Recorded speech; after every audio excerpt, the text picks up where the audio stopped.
Hey guys, James here at Waggle Productions. Just starting a new series on AFL umpiring. Just looking at rules and the laws of the game and how that's been interpreted. So this episode is going to be focused on round one of the 2020 season in preparation for the commencement of round two, kicking off on Thursday night between Richmond and Collingwood at the MCG.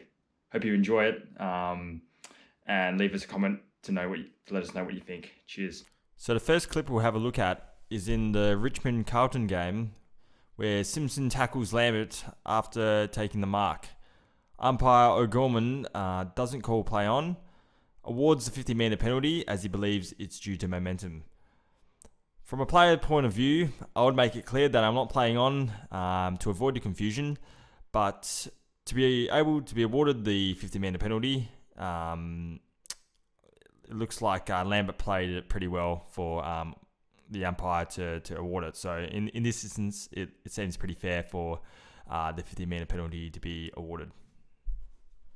Next up, we have the GWS and Geelong game, where there was two separate marking contests between Phil Davis and Tom Hawkins. The first one, a free kick was awarded against Davis for a hold, where I believe he did not sufficiently hold Hawkins to warrant a free kick. In the second marking contest, no free kick is awarded. However, it is quite clear that Hawkins unduly pushes Davis, and I believe a free kick should have been awarded. So both times, Davis and GWS were on the receiving end of incorrect decisions, in my opinion. The next scenario involves the law of the game, where players must bounce or touch the footy on the ground at least once every 15 metres. This rule is really rarely officiated as it is very difficult to determine.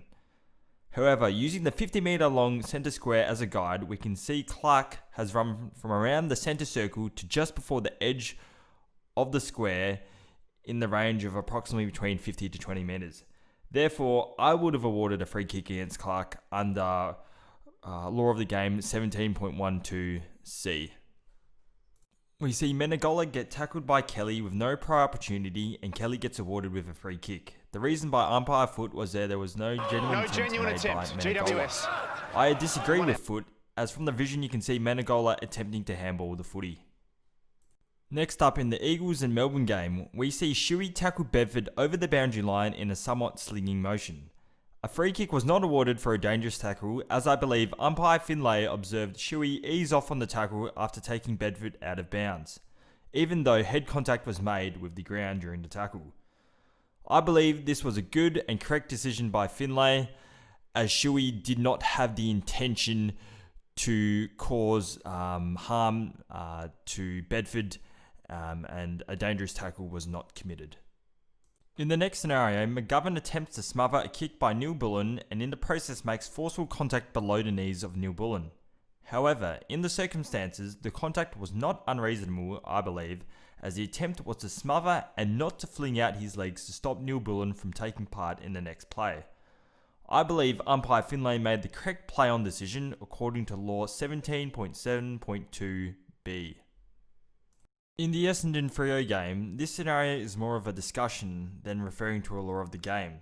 Sard takes the mark and simultaneously gets infringed upon by Ryan.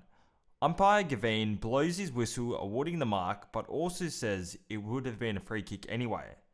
But he did not clearly mention which one of the following it was, as he also interpreted the footy travelled at least 15 metres for a legal mark.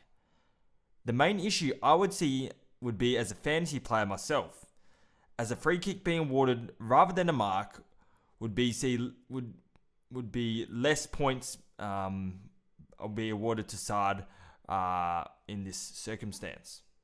We see Townsend take possession of the footy from the handball of Parrish and immediately attempts to kick the footy at goal whilst also being tackled by McCarthy. I believe umpire Stevic made the incorrect holding the ball decision, as Townsend generally attempts to dispose of the football with no prior opportunity. Thus, I believe the holding the ball via incorrect disposal law cannot be applied to this scenario, in my opinion. We now turn our attention to the Adelaide Crows and Sydney Swans game. We can now see a perfect example of two players contesting a football. In this modern age, the player is required to contest the football, ideally standing up in position and not making head contact with opposing players coming forward.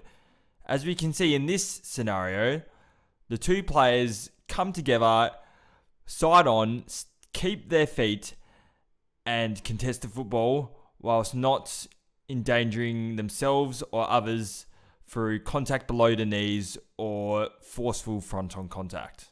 This scenario is the exact opposite of the Townsend holding the ball decision. As we can see, Papley is tackled immediately with no prior opportunity. However, he does not genuinely attempt to dispose of the ball, and therefore I believe the holding the ball via incorrect disposal law should be applied in this situation. The last scenario we'll look at for episode 1 is the magnificent chase by Jake Lloyd on Baden Davis to try and tackle him and get a holding the ball free kick awarded to him. However, the umpire Fleer has adjudicated that Lloyd tripped Davis in the motion of the tackle. However, from the video footage, we can see that the tackle remained above the knees and therefore it was a legal tackle, and a holding ball decision, I believe, should have been awarded to Lloyd.